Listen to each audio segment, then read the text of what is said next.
to the open mic. Woo! If you haven't already, go and scan the QR code. That helps us with attendance and such. And there's an email list. If you're not on the email list, you should get on the email list. JT, where's JT? Hi. JT writes the emails. He does a really shit job. But we love him anyway. We do. So I figure most of you have been here before, but I'll let you know what's going on. We've got 117 comics doing 25 minutes apiece. So it's going to be a long night. No, I'm kidding. We have 15 comics, 5 minutes apiece. It's going to be 75 minutes. That's easy, right? Don't heckle. This is a place where all the comedians come and say their most hateful thoughts. So don't ruin that. I guess I'll just jump right into it. You guys been keeping up with this Russia-Ukraine thing? Woo!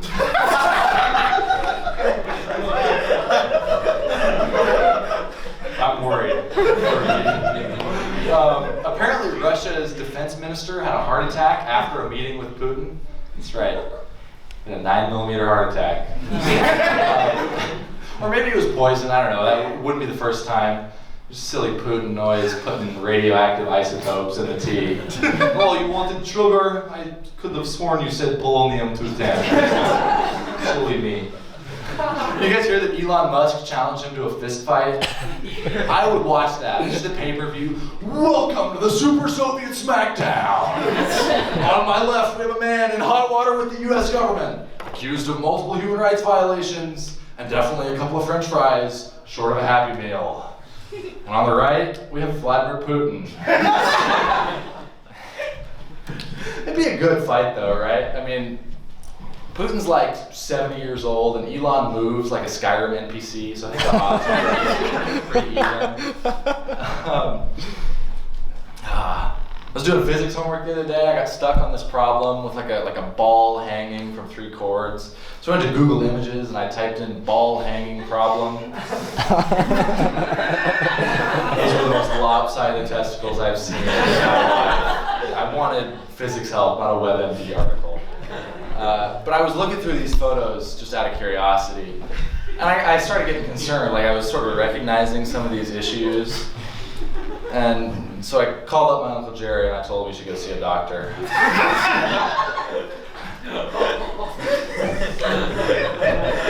He liked that one.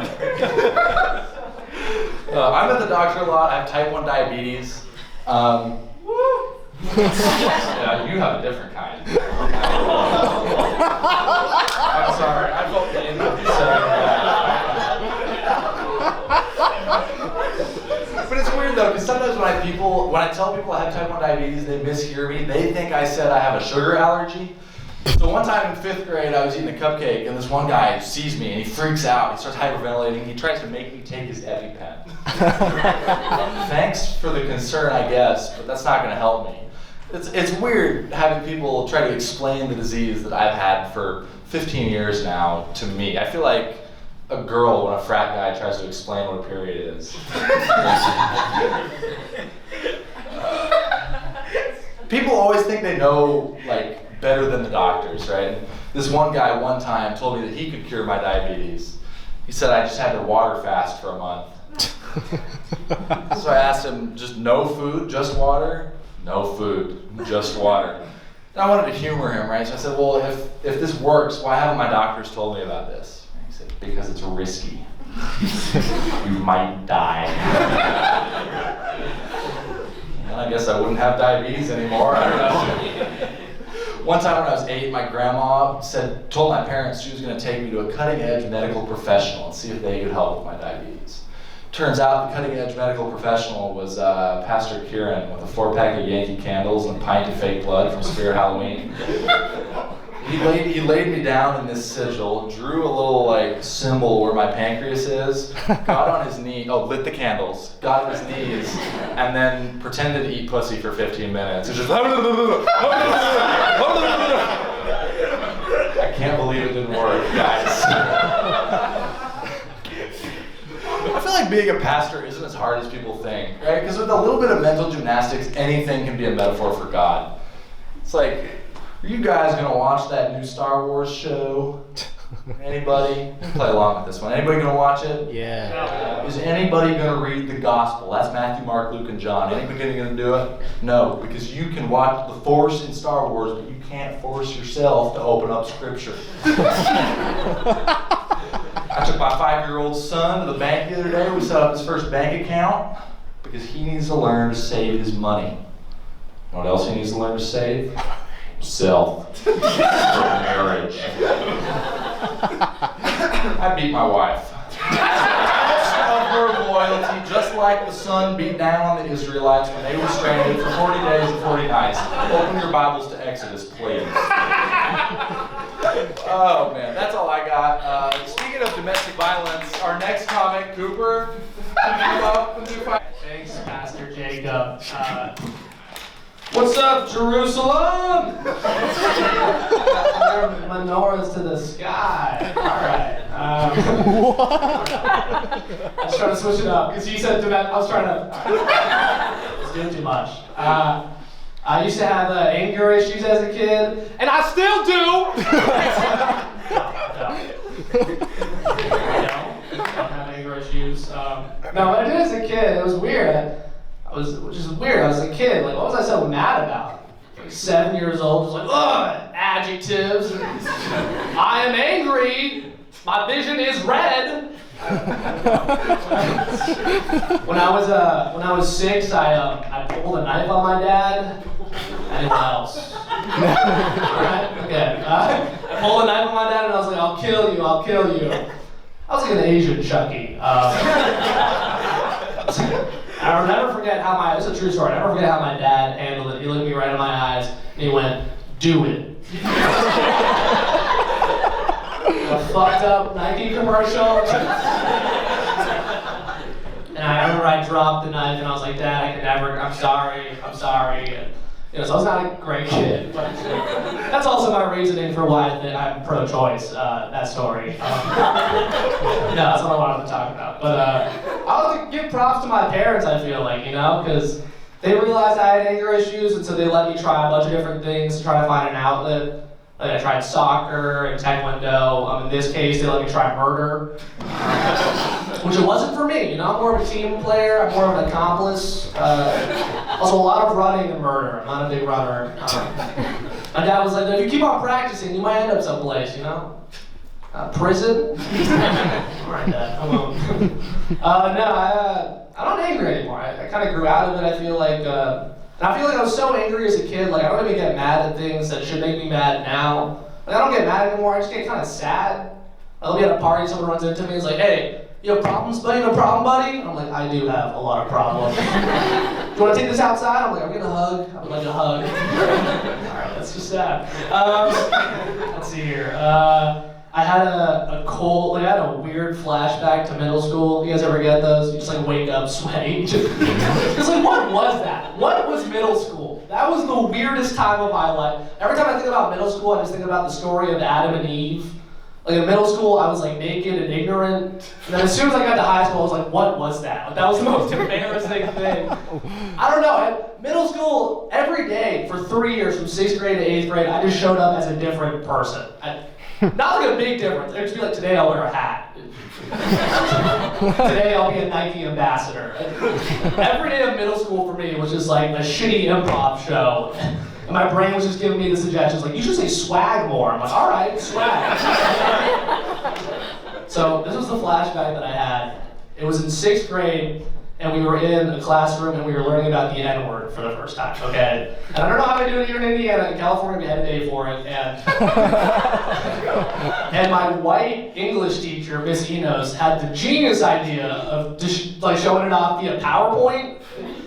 So she was in front of the slides and she was like, all right guys, we're gonna learn a word today and no one can say it. Like, I'm not even gonna say it, which I like how she said that. Like there's a slur just for teachers or something. She's like, okay, here's the next slide. And it was just the word. It was like 72-point font, Arial, bolded, hard R. And she was like, no one say this. And in unison, the whole classroom said it. Which is kind of her Because it kind of looked like one of those laugh cues in like a talk show. Like laugh. Someone's like, let's sound it out. I don't even know where I'm sorry. Is what I'm trying to say. I don't know if there's any people of color that have taken it up. I'm sorry. My bad. All right, give it up for Jacob. Woo! God damn, you're tall. It's good to see so many new faces. That way you guys won't know if I have to redo any of my old bits, so that's good. But I mean, we're kind of on a theme here because I'm going to talk about some religion stuff now. So, because I'm not a very religious person, and I wasn't even really much as a kid, but my family we were what's called Creasters. You know, go to church Christmas Eve and Easter. So it was our way of trying to be able to guilt trip our way into heaven. Like, you know, we're up there at the pearly gates, I got names on the list, buddy. Like some real C's get degrees mentality, you know? And, so even though I'm not religious anymore, I do still have some of it left. And so I want to share with you my favorite Bible verse and story, and it's the story of Samson. And if you don't know, Samson is like the Hebrew, the Jewish sort of equivalent of a Hercules. He's very strong, he gets his powers from God, so he's super strong and he's good with money. Winning combo. And so what I want to sort of go over here is my favorite verse in the Bible, because I'm going to preach a bit now, but I promise I won't touch any boys later. But so this is from, if I can get into the character there, from the book of Judges 15:15. Samson found the jawbone of an ass, took it, and with it killed 1,000 men. That's it. No explanation, no elaboration on that. How did he do it? Why did he do it? Who fucking knows? All I know is that he killed everyone within probably a quarter-mile radius of him, and it's made even better because the next line is, and Samson said, with the jawbone of an ass, heaps upon heaps, with the jaw of an ass, I have killed 1,000 men. So not only does he kill 1,000 guys with a donkey skull, he then flexes to no one. That's what the fuck kind of mentality is that, bro? That's insane. And in pure, Bible fashion, 2 sentences later, they're like, Samson fell in love with a woman named Delilah. Just pure out of nowhere. And I imagine, in the past, people were shorter, so I have to imagine that applies to everything. Dicks were way smaller. I probably just walked up to this lady hey, I'm 3 inches hard. And she's like, cool, let's get married. And but she was a spy trying to leak his information to his enemies so they could kill him. So on the first, when they're getting to know each other, she's like, hey, if you really love me, you would tell me your greatest weakness and how to kill you. Great first date stuff, really. And he lies, because duh. And he's like, oh, tie me up with some special rope and I can't do shit. And so she tells his enemies, the Philistines, and they try it. It doesn't work. He busts out, kills all of them, and he goes back, and her reaction is, you lied to me. If you really loved me, you would tell me what your weakness is. And they do that cycle 3 times. What the fuck is on with Samson at that point? Fool me once, shame on you. Fool me twice, shame on me. Fool me 3 times, that pussy better be fired. There's no explanation. But even better than that, the 4th time he tells her, he's like, hey, it's the hair. If I cut the hair, I lose my strength from God. I'm kind of like The Weeknd, no hair, no skills. And so she tells the Philistines, they do it. They cut his hair, and he immediately, God's like, not a fan of the fade, bro. Takes away his skills. And then they gouge his eyes out, because the Old Testament is whack like that. And they put him in this fucking, palace as a show. Here's the enemy of the state. He's surrounded with thousands of people, all of the lords of the enemy and all that. And I guess he's an engineer at heart, because even when he's blinded, he manages to find his way over to the load-bearing pillars. And he asks God one last time. He's like, hey, can I get one last burst of strength? I want to kill everyone in this building. And God's like, yeah, haven't hit the murder quota today. Yeah. Gives him one last hit of steroids. He pushes down the pillars, and everyone dies. All of the civilians, everybody in that building fucking dies. So I think, he's a Middle Eastern guy, he prayed to God and then destroyed a building, which I think makes him the first suicide bomber. Yeah, so that is the story of Samson. That's the end, by the way. Then they just move on to some poor other fuck. But So I hope you enjoyed that story, but I will give a disclaimer. I think that counts as blasphemy, so I will be seeing all of you in hell. So, over the past couple months, I've been working through a lot of anxiety, and on the rare occasion that I talk about it off stage, every once in a while I'm met with the question, Josh, what do you have to worry about? Why do you have anxiety? And I never really had a good answer until now. Just some day-to-day stuff, right? Like, I get really stressed while driving, and so one of the ways I deal with it is by reading the bumper stickers of like the cars in front of me, and so some of them I get, right? People want to show off their political stances, or people who run marathons, or like the vegans of the road and want to show off. The one that I really don't understand is the baby on board sticker. Because like, I think, if you have a new child, you'd want to celebrate it. But it looks like a warning label. Like, it's oddly reminiscent of like, if you ever look at the back of like a canine unit, it's like, beware of dog, like the baby's gonna bite my head off. And I gotta wonder, like, what are you trying to do? Are you expecting me to react like, well, I was going to rear end you, but seeing as you do have a child with you, I'll come back in 18 years. And so, this is why I'm never gonna have a baby on board sticker on my car, even if I do, have a baby on board, is because if someone is willing to rear end a child, I have to wonder, is the person who hit me a pedophile? You forced my hand. But the thing is, I live on campus, and so I don't really have to worry about driving. But the stress doesn't end there, because sidewalk traffic is just as bad. I had to learn that the spin scooters were back on campus the hard way. So, like when you're jaywalking and you pass the point of no return, where like you're in the street and you can get back, but like your pride is in the way, where it's like, only the weak turn back. So I'm at that point, I see the path ahead of me, everything's clear, it's great, until all of a sudden, as two drunk girls on a spin scooter are like doing the Titanic thing. It's like, I'm the king of the world, Bethany! And so I'm like, oh, that was weird. And so I take a couple more steps forward. As I kid you not, it was a guy on like a miniature remote control rideable train, just zooming past me, flexing on all of us. And normally, you want to think positively, right? Like, this is such a wacky campus that we live on. It's really hard to think positively when you're in the middle of a road and there's an F-150 coming. And even like when I miraculously make it back to my dorm in one piece, the fun doesn't end because I live on the 8th floor of my building and I have to take the stairs. Why do I have to take the stairs? It's because the elevator is a fucking experience. So you always start hitting the call button, works about half the time. It's the most functional thing in the elevator. And so it slowly comes back down, it arrives, and our elevators make the most terrifying fucking sounds, where normally you hear like the ding, level 2. Instead, you're as the hydraulics are struggling to keep this thing together.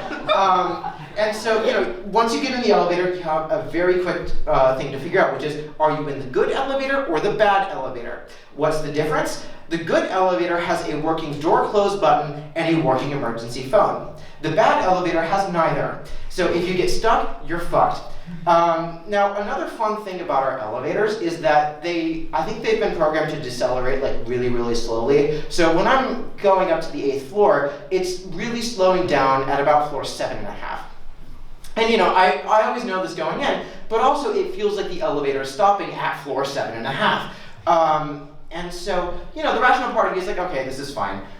There's an irrational part of you that's like, man, I should have taken a shit before this. Thanks.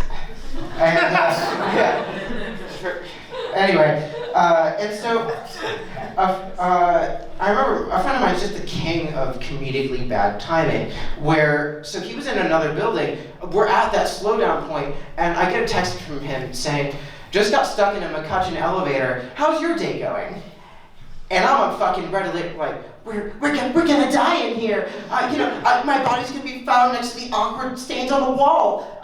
So to conclude, if you're wondering why I have anxiety, the true answer is elevator semen. Thank you. Can I just stand up here with you while you do your set? Get out of my way. Yeah. What the fuck? Pastor. Okay. A lot of talk about God. I think I'm going to continue the tradition. I don't know if God is real, but if he is, he's doing a pretty terrible job of letting us know. Like in heaven, like one of the angels, like, you know, it's been a while. I think you should just go down there. And he's like, nah, I'm going to communicate through this man on the street. Has anybody ever been convinced by those deranged preacher guys with signs at an intersection in front of a deli? Some dude in a suit? Yeah, the day of reckoning is coming. I'm convinced by that turquoise cradle of market writing. I don't know. Also, you see those guys like on the street. You never see them like on break, you know? They're just like yelling their favorite Bible story, right? Calling women whores in Shakespearean English. You never see them off to the side of like a cig and a ham sandwich from home, going like, "Yeah, my wife wants to open our marriage up," you know? I think we have to separate when the kids go to college. Sometimes during like sports games, they'll have like some charity thing where they have like this, I guess like mentally challenged kid come out on the field and score like a fake touchdown. First of all, I bet like, you know, those like athletes at the Special Olympics like hate seeing that. It's like, I could shoot that fake free throw way better. I should have won that Papa John's gift card, you know what I'm saying? I honestly, I do kind of take a bit of issue when I see that, because like, why are mentally challenged kids like only allowed to impersonate athletes and not like other jobs, right? We just like stick them in the margins of society and only roll them out during like football games to make us feel better about ourselves, right? I think we should allow them to fly planes. Look, I know it's a tough proposition for some of you, right? I'm just saying, like, just like the small flights from like Phoenix to Albuquerque, you know?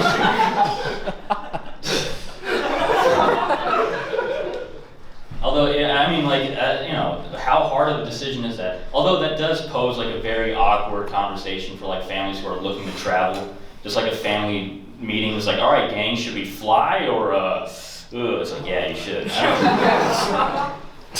You know, one job I think like the mentally challenged could be really good at is being a politician. I'm actually serious. I don't know how often you talk to one of them, but they do not lie. They are very truthful. They will let you know. All right, that's what I said. You got it. Hey, y'all. So I'll just come right out and say it, you know, rip off the Band-Aid, address the elephants in the room type shit. Yeah, I'm a virgin. Stand-up comedy. First time in this position, guys. Yeah, so seeing as it is my first time, my dear audience, please be gentle and kind and loving with me. But also, you know, don't be afraid to heckle me a little bit. I'm kind of kinky that way.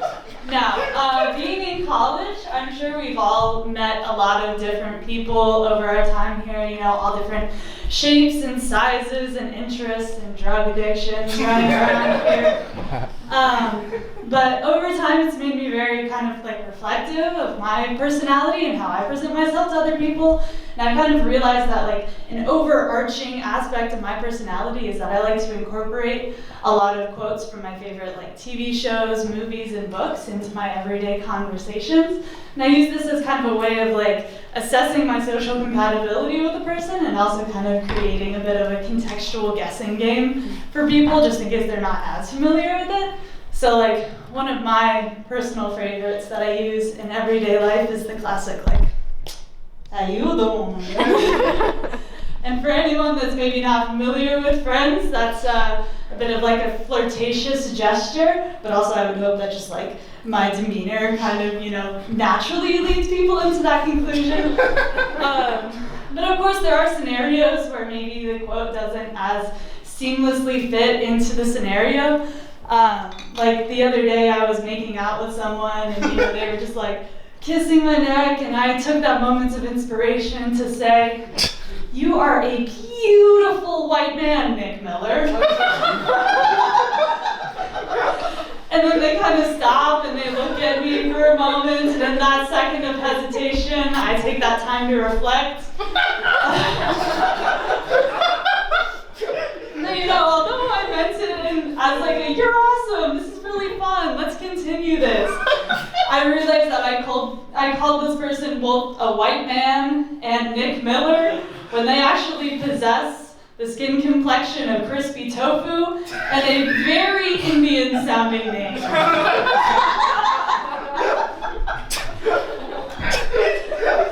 And so yeah, you know, he just like laughed it off and was like, "Yeah, I'm a big fan of New Girl too. Thanks, I appreciate it." And you know, I find myself in those situations a lot where I'm kind of like, you know, something's maybe lost in translation or I maybe misinterpreted something. One moment recently, I was talking to my Australian coworker, just exchanging pleasantries before a meeting that we were about to go into, and he says, "Well, we're not here to fuck spiders." I was like, "No, we're not." I want to make that absolutely clear. I am not here to do that. Also, like, how would you, like, in what? At this point, I'm fully invested in pursuing this conversation with this person and discussing the intricacies of arachnid copulation. And he's like, no.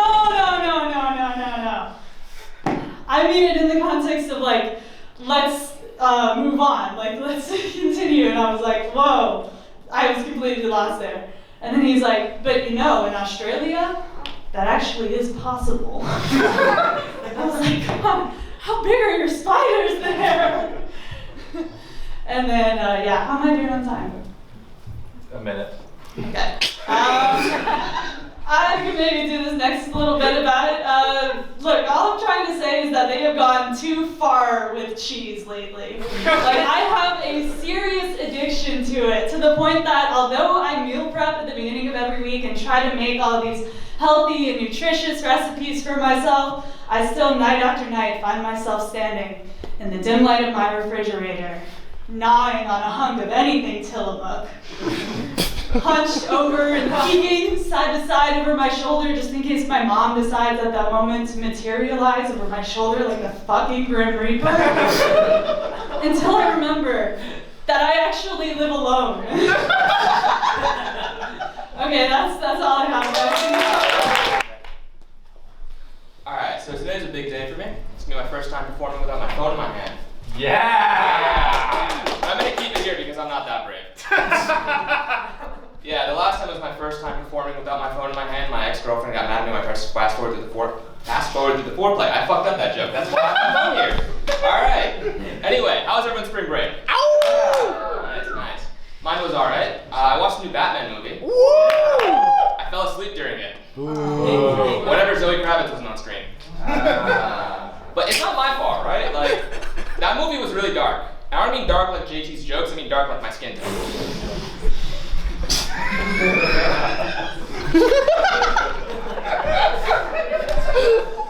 No, like if I was Batman in that movie, you would just be able to see your reflection on the screen, like nothing would be going on. Yeah. Anyway, I actually watched some Marvel movies over break with my sister to make up for it. Or, I don't know, work the other way, I guess. And I realized that that I have a lot in common with some superheroes, mainly just because they're from the New York City area. Just that city just gets fucked over and over again. But actually, they also released a new trailer for Miss Marvel, which is kind of cool, because she's the first brown main character superhero. Woo. Yeah. Before I used to relate to Spidey a lot, because, you know, he's nerdy and awkward, and he's from New York City, and I don't have his Zendaya, but, you know, we both look shit in a man bun, too. If you've seen Tom Holland nowadays. Yeah, if Amon was here, I'd actually make fun of him because the main actress in Miss Marvel's actually named Amon also. But, you know, I gotta skip through that bit. Anyway, so, me and Spidey, we have some things in common, yeah. You know, I get this premonition that bad things happen, especially over spring break, and my midterm grades came in. Yeah, and then I went to, you know, first thing that any man would do once they realize they have a Spidey sense, kind of like Spider-Man, is slide to Zendaya's DMs. And then when I went to CAPS this week to talk about getting rejected by Zendaya, they just told me I have anxiety. they wouldn't give me DRC accommodations, so not like it's gonna be useful for me. Anyway, I really should have formatted this better. Scroll through this a lot. Yeah. But anyway, if I wanted to be a superhero, I'd probably just pick like halfway point between two of them, like be a bit more unique. Maybe like half Spider-Man, half Batman. No money, no powers. Since Moon Knight's coming out, maybe half Moon Knight, half Batman. No powers, all the mental illness. But yeah, funny enough, I'm actually more qualified to talk about talk to people than any counselor at CAPS, right? Because I grew up with immigrant parents. And actually, I'm willing to bet that there's gonna be a plot point of this Marvel, which is just like, why are you not a doctor or an engineer yet? You're 14, like get on this shit. Like I shit you not, like one day I was with my grandma at the mall, and I wanted to go into GameStop and buy the new game that came out, and she forcibly like grabbed my arm. She's like, "You're too old for this. You gotta let this video game stuff go." And I'm like, Super Mario Galaxy just came out. Like, come on. Yeah, if you can't tell, I was 9 at the time, but yeah, my dad actually tells me like he was always just wanted to be a software engineer, like from the day he was born. But that's just complete bullshit because he totally has time to send me shitty memes on WhatsApp. Yeah. I don't get that reaction from his memes though. But like, they're not like good memes. They're dad jokes on top of dad jokes. That's how bad they are. But since he does have a lot of free time, he's been recommending me a lot of TV shows and movies. He's really into spy thrillers. I don't know why it's really relevant to his life. But I've been watching some of them, whenever I'm sitting and eating by myself alone in the dining quarter. I noticed a lot of spies have a lot of things in common, but particularly one thing. Like, for example, name a spy, anyone? Will Smith. Yeah, everyone's gonna say that. Yeah, James Bond, any Tom Clancy spy, any other spy relevant character, they all have one thing in common. They all get more bitches than me. Like even Harry the Platypus, like come on. And I'm not talking platypus, I'm talking actual human females. Yeah, funny enough, my friends actually told me that I have a type, which would be a flex if they actually got some, because which is whack because my type before was just female. And they're telling me that, oh yeah, your type is chicks that are just gonna emotionally damage you and make you feel sad all the time. So I guess I repeated my parents' marriage. And I can't argue with them because the only arguments I've ever won was against 2 bottles of Old Spice. Yeah, but apparently a lot of comedians have shared their shower thoughts, so I'm just gonna leave you with my 2 shower thoughts. Dua Lipa and Dua Lipa. Thank you, that's my time. Hey y'all. I'm super nervous today, I don't know why. I'm gonna sit down. Woo! Anyways, how was everybody's spring break? My mom said she couldn't send me to Costa Rica because we have bills to pay, so I just had to go home for spring break. I was very excited though because I love my mom. My mom is like if a 10-year-old lived in a 50-year-old's body. I got into the car, I was like, hey mom. First thing she says to me when I get in the car, she says, this is exactly how she worded it. Kelsey, the giggle was included. How many boys have you kissed since the last time I've seen you? And for reference, I don't call my mom and say, mommy. I just kissed another boy. So this came straight out of left field, So I was very excited to see how the next couple of days were gonna unfold. That being 4 hours later, I'm on my computer typing away, and my dad comes up to me and he sees a sticker on my computer and he goes, Kelsey, what does it say? Coochie? I do have a sticker on my computer that says Coochie. And I was like, Dad, what do you think that says? What do you think that means? And my dad, who's always thought so highly of his, only daughter, his angel, he's so blessed to have. He says, is it drugs? My mom, 180, Daniel, that means your genitals. So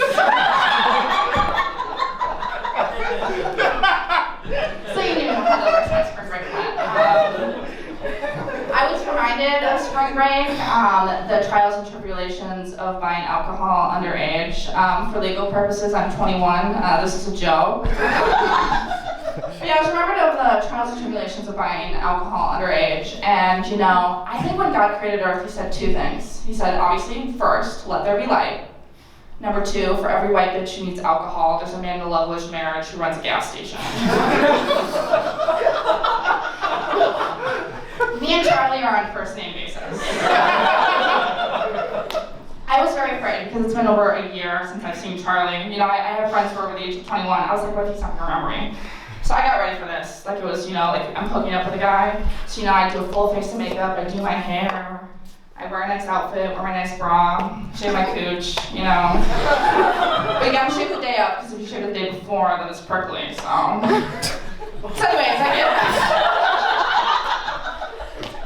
I get all ready to see him. I drive over, I got a crystal in my hand for good luck. I'm in the parking lot. Oh yeah, I'm a crystal bitch, I'm sorry.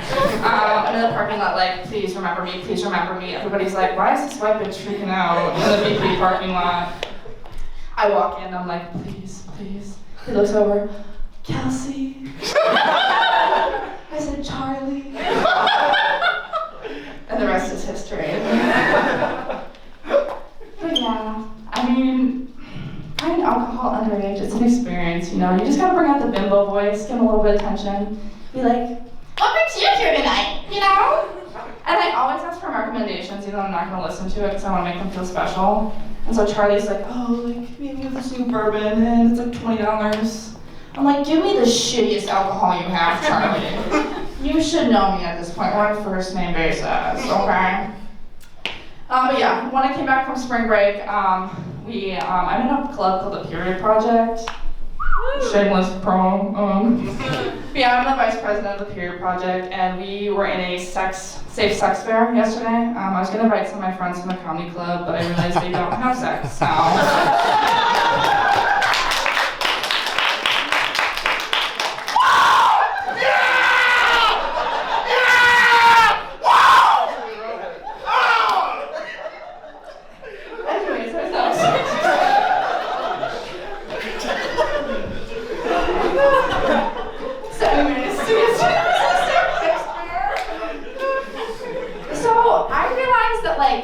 It's a charity organization, the Period Project. We work to end period poverty.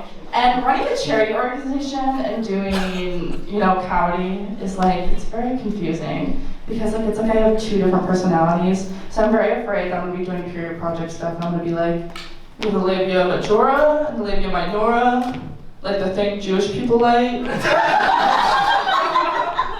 It's okay, I'm Jewish, you can tell by the nose. But yeah, actually it ended up happening where like my comedy self came out into my Period Project self. We had a charity summit a couple weeks ago. We're like meeting with all these organizations, we're trying to get money. And these 2 girls came up to me and were like, we're from this club and this club and we would love to work with the Period Project. And I was like, oh, so like 3 clubs together? Like a threesome? Yeah, we didn't get any money from the charity summit. That's all I got, have a good night.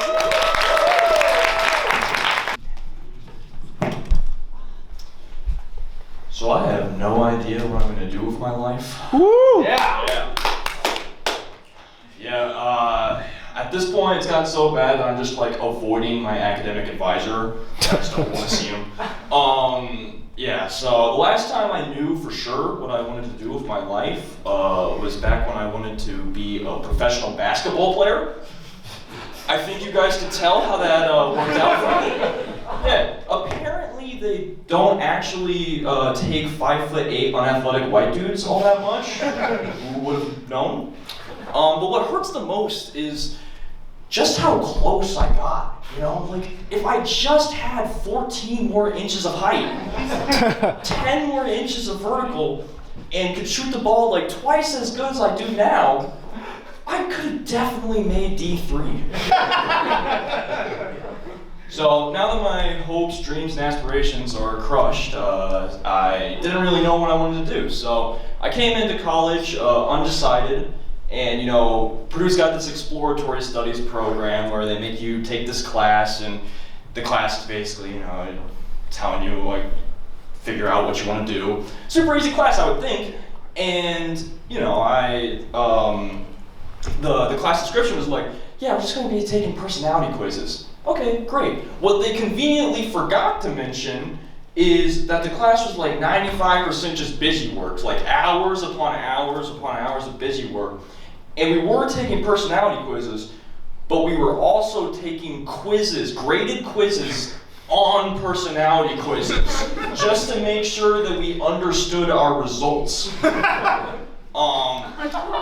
I took Gen Chem for engineers last semester. Can someone riddle me why I spent more time on my undecided class than Gen Chem? I have a theory. They just want to make undecided as awful as possible so that they just push you out into like a real major. Because that's what happened with me, right? I just decided I'd rather be in political science than another semester of undecided. But guys, look at me. Look. Do I look like a politician to you? If I wanted to be president, I would not be out here doing stand-up comedy right now. If you couldn't tell, I had a really shitty week. And you know your week's been going dog shit when you downloaded Cougar D, the #1 ranked Cougar dating app. You also downloaded it? You knew what I was gonna say before I even said it. Okay, we have something to talk about after this. Yeah, I'm in the trenches right now. I'm trying to find me a sugar mama. I'm not even gonna lie. Yeah, I'm gonna like post up like at the gym, be like the only college age dude like doing laps in the physical therapy pool. Hey ladies.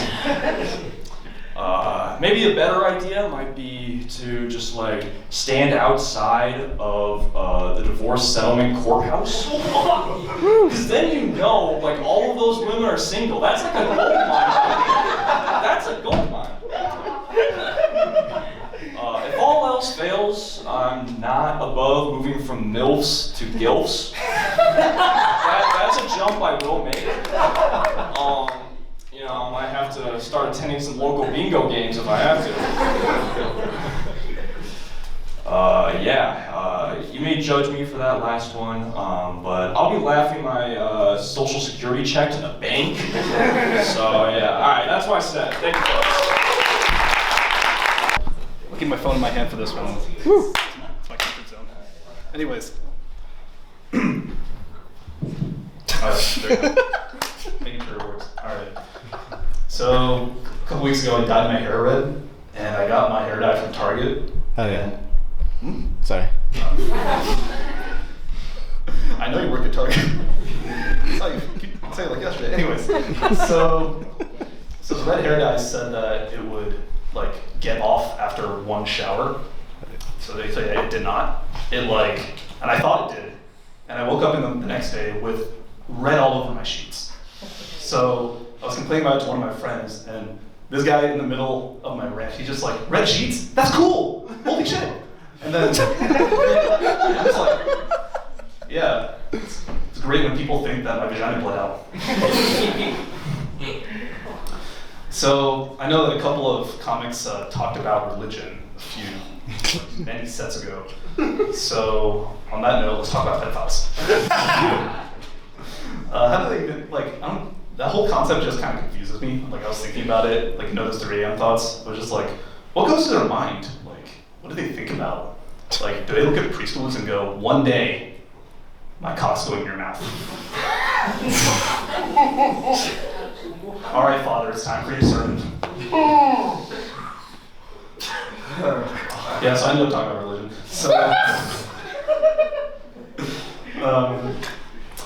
So I know segue into this story, but I'm just gonna say it anyways. So 2 of my friends went to go buy alcohol like a couple weeks ago, and the cashier asked them for the ID, right? Now, one of my friends was 21, the other one wasn't, so my other friend was like kind of asking my friend who was 21, or more like demanding that he bring his ID and like buy it for him. And so when they get to the counter, turns out the guy who was 21 forgot his ID. So he was like, oh shit, forgot my ID. What the fuck are we supposed to do? And then my other friend, he goes, don't worry bro, I got this. Hey, why don't you look him up on the National Sex Offender Registry list?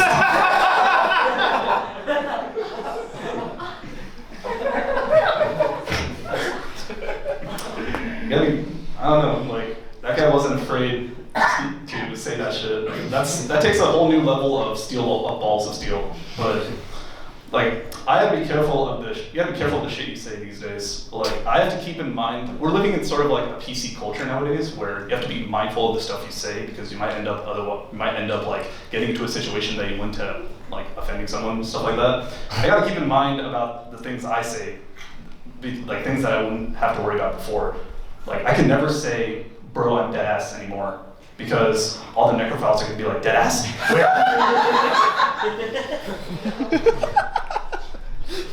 You know, on that topic, it got me thinking. It was also another 3 a.m. thought. It would be kind of annoying being a necrophile. Like, I'm not one, but if I was, it'd be pretty annoying, I would assume. Like, I'd be blue-balled every funeral I went to. But I mean, in a way, it's also somewhat convenient if you think about it. Like, if I'm ever like that horny, which I often am, I'd have to go get a... All right, anyways. If I'm ever that horny, I would have to go to a prostitute in Chicago, but they can just go to the Lafayette Cemetery. That's their red light district.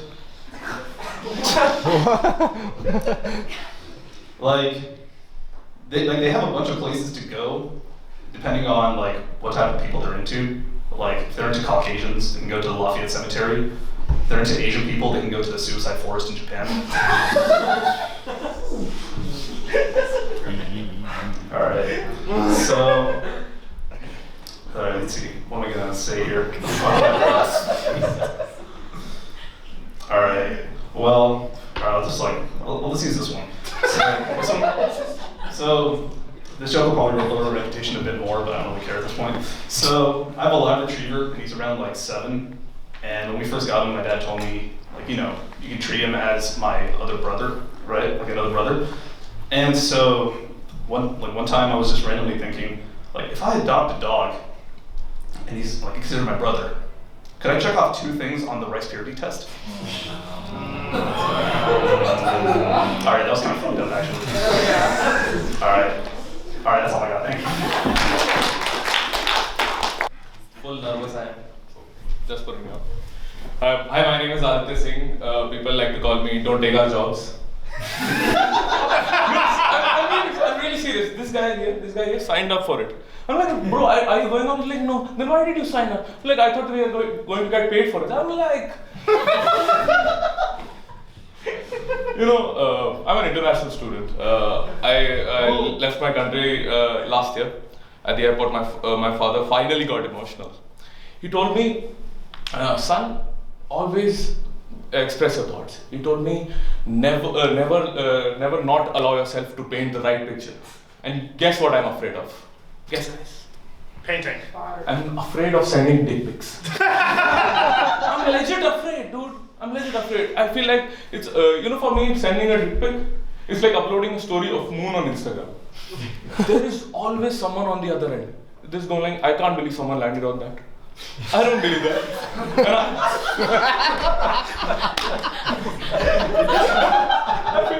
And I feel like, yeah, I should have taken it to a studio in Houston. Yeah.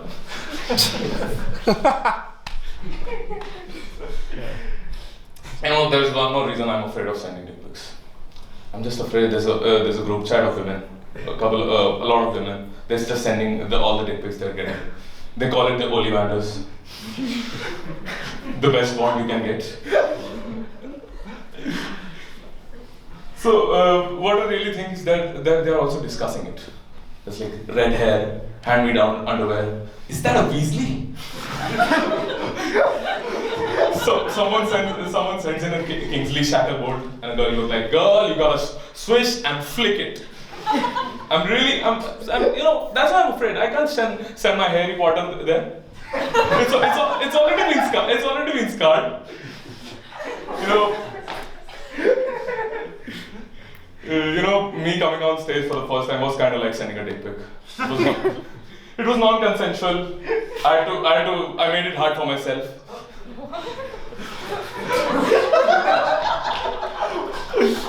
But you guys liked it because it wasn't that big. Thanks, Ed. That's fine. All right. So I'm in a a bit of a grumpy mood right now. Did anyone watch the game last night? Yeah, that was a huge disappointment. And then immediately after, there was more disappointment because it started snowing. Like, it was 70 degrees earlier this week, and now it's fucking snowing? I mean, this Indiana weather is just as stable as my ex-girlfriend. In my first ever open mic, I talked about a musician who I really just respect and love, and that was Kanye West. But I was incredibly nervous that day. So nervous, I forgot one of my jokes.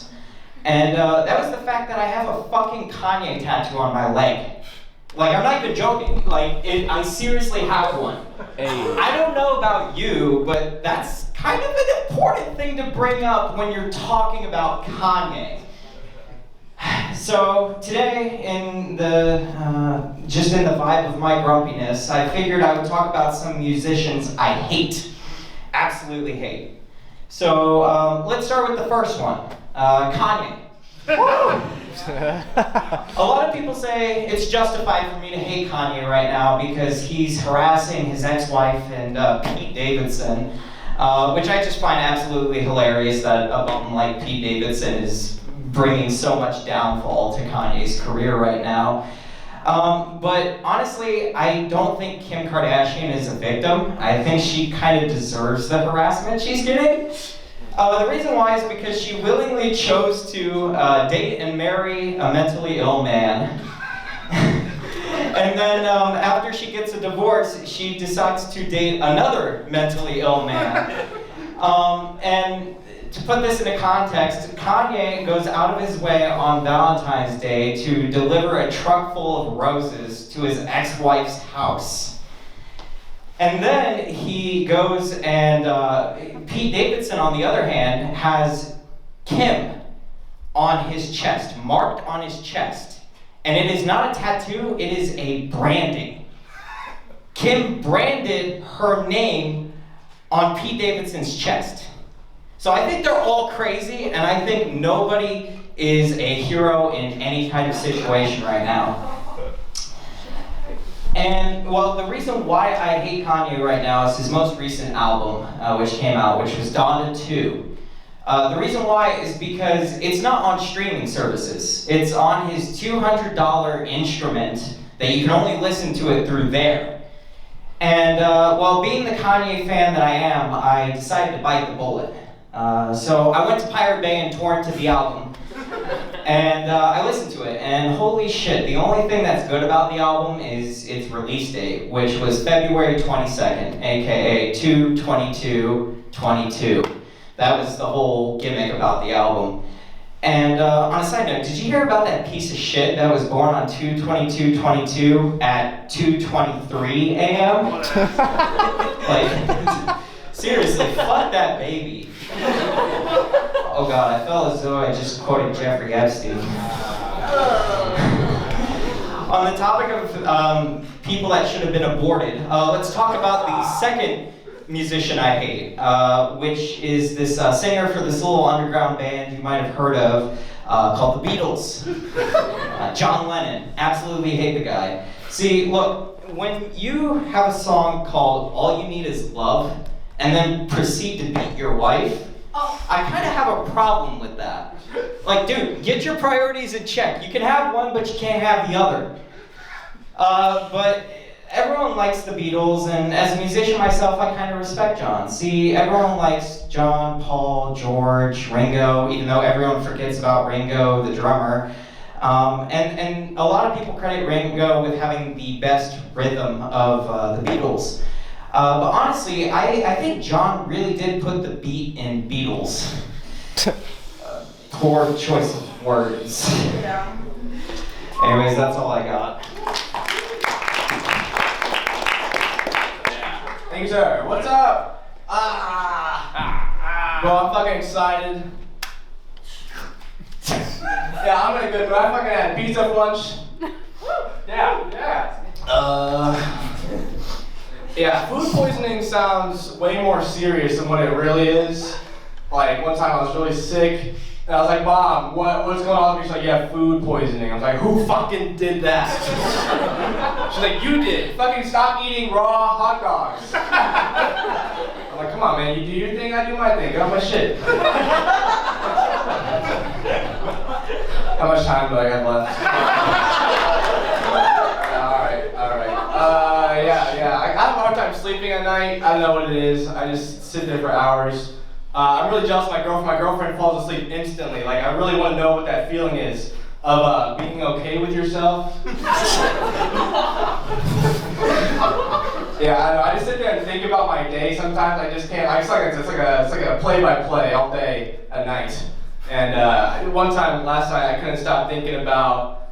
I was walking on a sidewalk and I found a bunch of playing cards scattered on the sidewalk, and in the middle of all these loose playing cards was a big fat used condom. I just couldn't help but think that I missed the worst magic trick of all time. I want to know what happened there.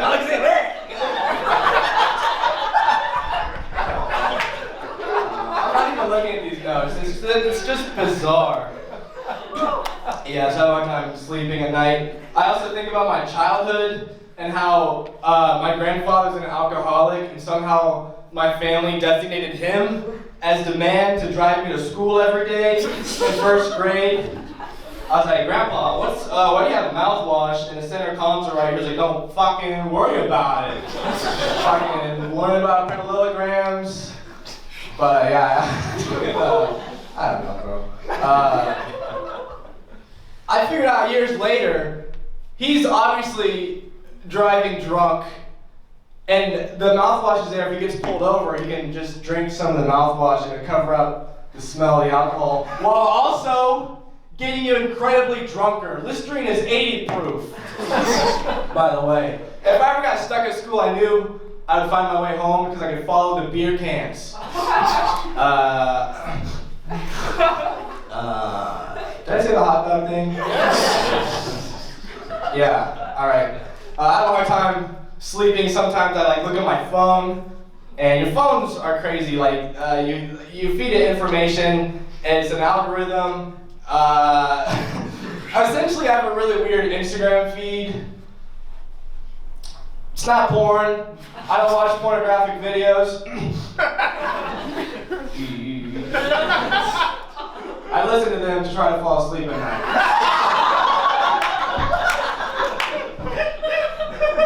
Also, I'm not a big sports guy. I don't know anything about sports. So if the porn's not doing it for me, I throw on a Miami Dolphins podcast to try to lull me to sleep. And then I have football dreams. But it's usually just me as Sandra Bullock in The Blind Side. I don't know. But my Instagram feed is two videos. It's two types of videos. The first type of video is like boxing videos, like boxing training or like boxing highlights. And the second type of videos are clips of Larry David. So if anybody's looking over my shoulder at night, they just think that I'm preparing for something to happen. I'm gonna fight Larry David someday. But yeah, boxing is cool. I have a punching bag hung up in my garage by a chain, and it's pretty fun. Good, easy to remember the rules. Punching. I like to think in my head I could come up with scenarios like I'm trying to fight somebody. Like I always think like someone's about to rob me. They don't realize I have boxing gloves on. But hitting the punching bag is not a good. It does not simulate well how you do in a fight. The only thing that punching a punching bag proves is I could beat the shit out of somebody if they had already hung themselves. That's gonna keep me up tonight. Yeah. I don't know if Larry David can fight. I'm just planning on it. You know what I mean? Yeah. How much time do I have now? 10 seconds. Hey, you know what? I will never smoke a cigarette in my life. You're not gonna catch me putting a butt in my mouth. Hi, Jacob.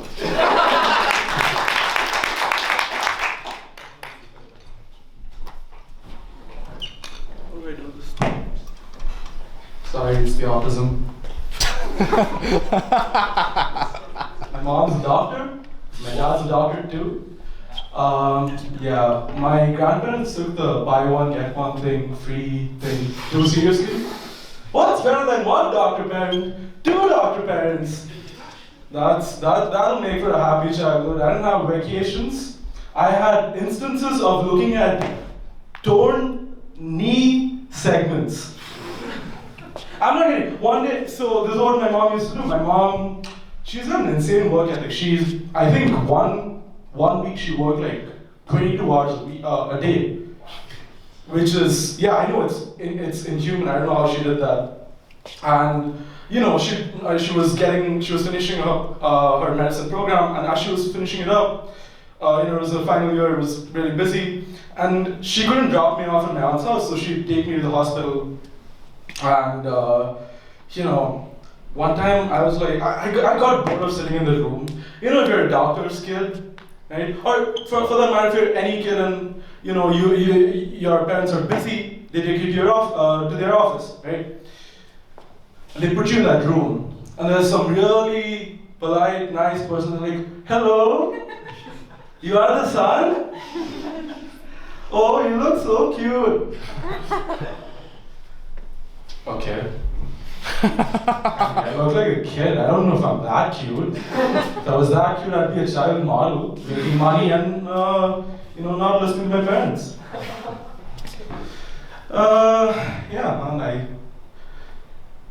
It's kooky being a kid of two doctor parents, because it's like no matter what you do,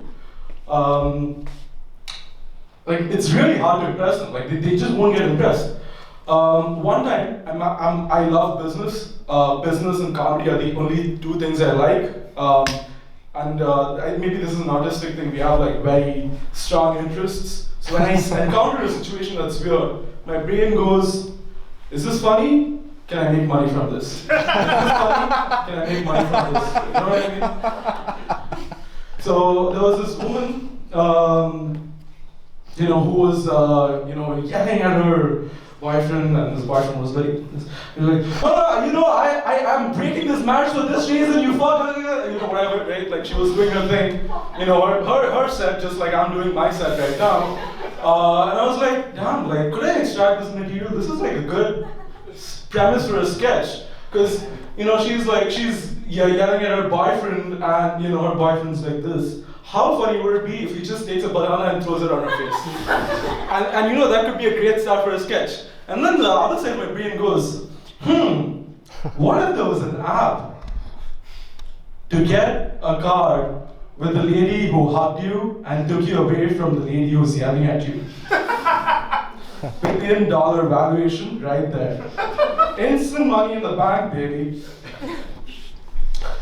Yeah, I don't know. So one time I managed to cold email this CEO. His name is Marcus Gomez. He's like making this. The technology is really cool. They're trying to like disrupt like current ship technology, right? I'm like, whatever. I managed to cold email this guy, and turns out one of the people who invested in this guy's company is Bill Gates. So technically, I'm a phone number away from calling Bill Gates. And I told and that's not true. I can call him and be like, hey, could you get me Bill's number? It's not that easy. And you know who the second investor is? It's the guy who started Uber. So I can get access to the phone numbers of Bill Gates and the dude who started Uber. And I tell my dad this. And I tell my mom this. And they're like, when are your midterm grades out? Your GPA is still 2.5, right? What's your plan to improve that? So they're very hard to impress people. That's why it's not, so when I go on dates and I try to get on girls, it doesn't work. And I don't take it personally because nothing's gonna hit harder than not getting approval from your parents. True dog. Everyone's talking about this Ukraine thing, this Ukraine war. It's a kooky time. But you know what the invasion I'm really worried about? The invasion of shitty TikToks in my head. For example, the Island Boys. The Island Boys are a shitty rap group that blew up on TikTok. Sorry, you got 10 seconds. Wrap up. Yeah, sorry. That's what my mom tells me when I try to tell her something cool like that. So the Island Boys, like their song is "Cause I'm an Island Boy," and that's their opening. "Cause I'm an Island Boy," and I'm like, what? Dude, before you rap, why don't you try learning some geography? You're from fucking Florida. It's a peninsula, motherfucker. That's my joke. Yeah. Next up, we got our last comic of the night. He's a funny, silly guy. He's wearing a funny, silly shirt. Everybody give it up for EJ. Yeah, EJ. Hello, everybody. So I'm really sorry. I'm going to end the night off on a little bit of a downer. I have some bad news. A loved one is going to die. They're going to die in September, and there's nothing that I can do about it. There's nothing that you can do about it. There's nothing that any of us can do about it. Of course, I'm talking about the daytime television show Maury, hosted by the inexplicably famous Maury Povich. No! I know, tragic. If you've never watched Maury, keep it up. You're better off for it, but I'll fill you in on what it is. So it's a daytime television show, of course, as I mentioned, but it also is a paternity test and a relationship counselor. So it's like Dr. Phil, but with brain damage. But the brain damage makes it quite a bit funnier, right? And it helps that it's very staged, but Maury is like professional wrestling. You don't go for the authenticity, you go for the drama, you go for the action, and you go for the characters. And let me tell you, Maury has the cream of the crop when it comes to characters by only casting people who live below the poverty line. With those chops, you get acting that really says, I am going to spend this entire check on Olive Garden. Honest to God, nobody who hears the magical phrase, "You are not the father," does a backflip into a splits while their ex-lover dashes off the stage like a goddamn Olympic sprinter, all right? It doesn't happen.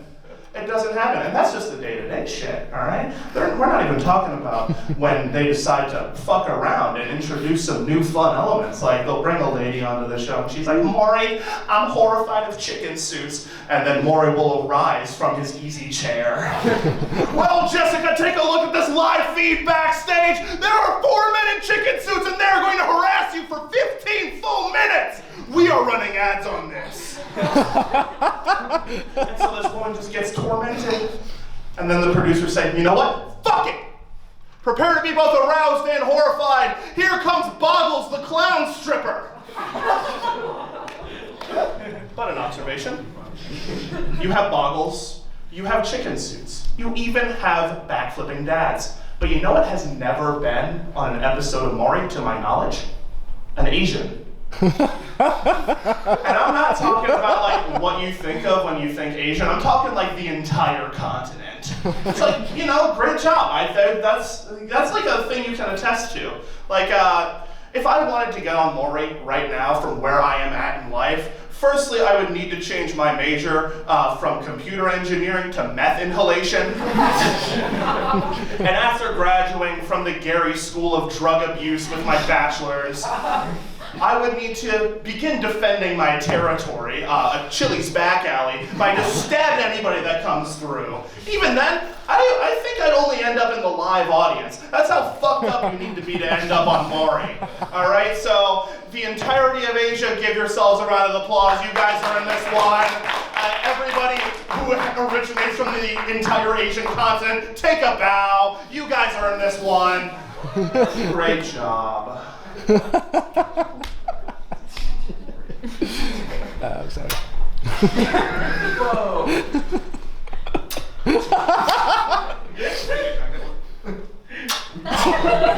Poor. He's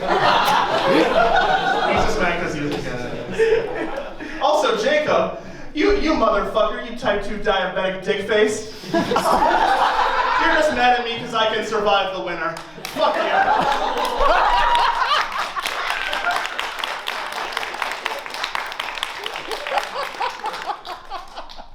Fucking Norwegian stickman looking ass.